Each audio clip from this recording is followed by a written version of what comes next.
আসসালামু আলাইকুম। পার্স পার্টির পক্ষ থেকে আপনাদের সবাইকে জানাচ্ছি স্বাগতম। আজকে আমরা নতুন আরেকটা স্লাইড তৈরি করব। তার জন্য আমরা এরকম পাওয়ার পয়েন্টের যে অ্যাপসটা আছে সেটাকে ওপেন করে নিব।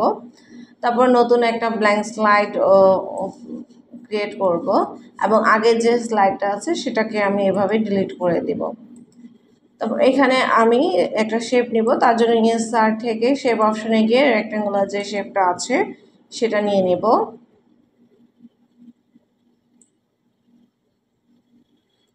এভাবে আমি 4টা শেপ নিয়ে নিব।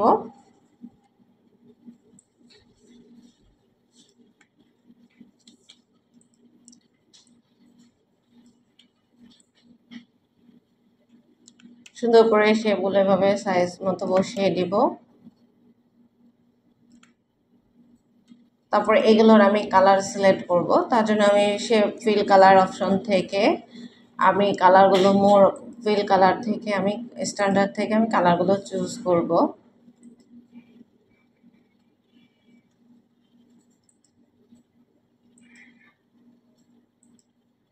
আউটলাইন কালারটা আমি নান করে দিব, নো আউটলাইন কালার। সবগুলোতে আউটলাইন কালার আমি উঠিয়ে দিব।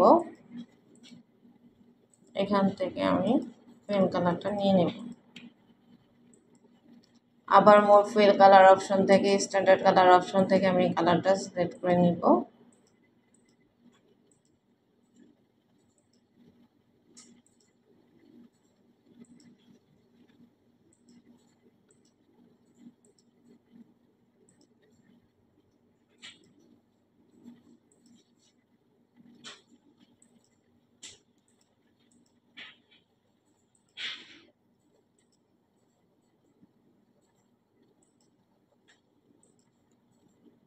এভাবে 4টা ডিফারেন্স কালার আমি নিয়ে নেব। তারপরে এখানে আমি কিছু কন্টেন্ট দিয়ে দিব।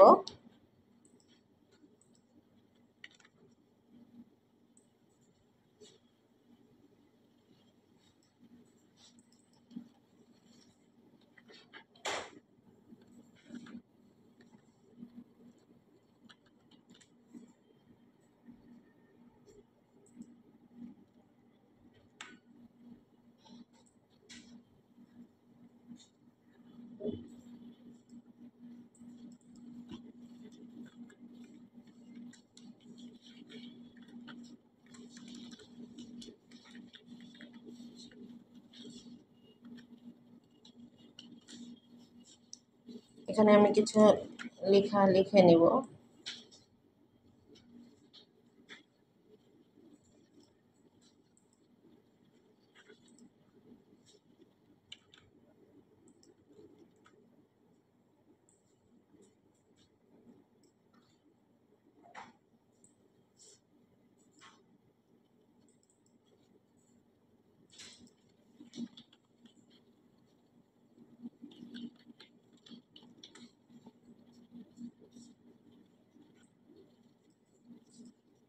এবং এই লেখাগুলোর কালার আমি টেক্সট কালার আমি হোয়াইট করে দিব সবগুলোতে।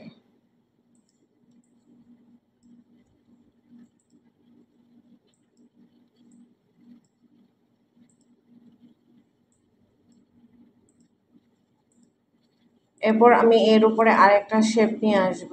তার জন্য আমি ইনসার্ট অপশন থেকে শেপ অপশন থেকে আরেকটা রেক্ট্যাঙ্গুলার শেপ নিয়ে আসব। তারপর এটাকে পুরো আমি এরকম ফিল আপ করে দিব শেপটাকে। দেন আমি এটাকে ইয়েলো কালার হোয়াইট কালার করে দিব। ফিল কালারটাকে আউটলাইন কালারটাকে আমি নো করে দিব এবং এখানে একটা আইকন নিব। আইকনের জন্য ইনসার্ট অপশন থেকে আইকন থেকে আমি এখানে সিলেক্ট করব যে প্রসেস যে আইকনটা আছে সেটাকে আমি সিলেক্ট করব। সিলেক্ট করার পর আমি এই আইকনটা নিয়ে নিব। দেন ইনসার্ট বাটনে ক্লিক করব। আইকনটাকে আমি এভাবে রোটেট করে নিয়ে সুন্দর করে ঘুরিয়ে নিব।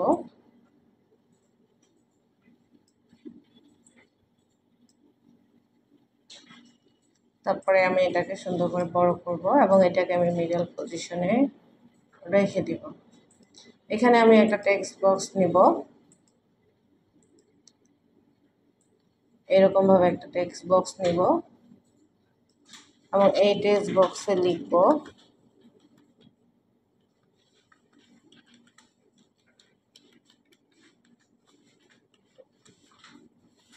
লেখাটাকে আমি কন্ট্রোল ই দিয়ে মিডলে নিয়ে আসবো এবং হোম ট্যাব থেকে ফন্ট সাইজটা কীভাবে আমি বড় করে নেব।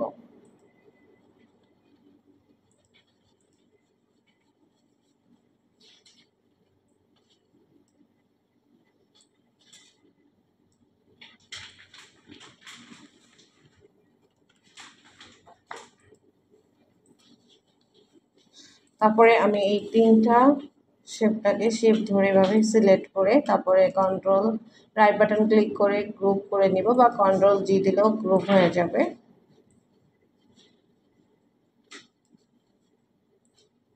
এখন আমি এখান থেকে শেপের এই অপশনটাকে আমি ডুপ্লিকেট স্লাইড করে নিব স্লাইডের এই অপশন থেকে।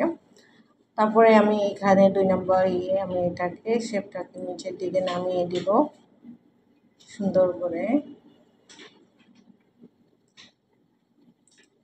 2 নম্বর স্লাইডটাকে আবার আমি ডুপ্লিকেট স্লাইড করব, ডুপ্লিকেট স্লাইড করে আমি এইভাবে নিচের দিকে টেনে নামিয়ে দিব। তারপরে আবার স্লাইডটাকে আমি ডুপ্লিকেট করব, দেন আমি এটাকে নিচের দিকে এভাবে টেনে নামিয়ে দিব। তারপর লাস্টের এটাকেও আমি ডুপ্লিকেট করব, ডুপ্লিকেট করে আমি এটাকে নিচের দিকে একদম নামিয়ে দেব।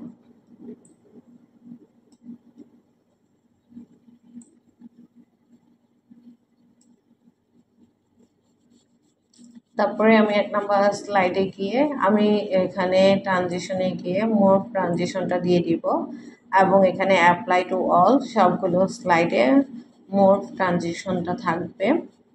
তারপর আমি স্লাইড শোতে গিয়ে ফ্রম বিগিনিংয়ে গিয়ে আমি দেখব, এভাবে আমার কিন্তু একটা সুন্দর একটা প্রেজেন্টেশন তৈরি হয়ে যাবে। আপনারা স্ক্রিনে দেখতে পাচ্ছেন এরকম সুন্দর আমরা পাওয়ারপয়েন্ট প্রেজেন্টেশন তৈরি করতে পারি। তো ধন্যবাদ।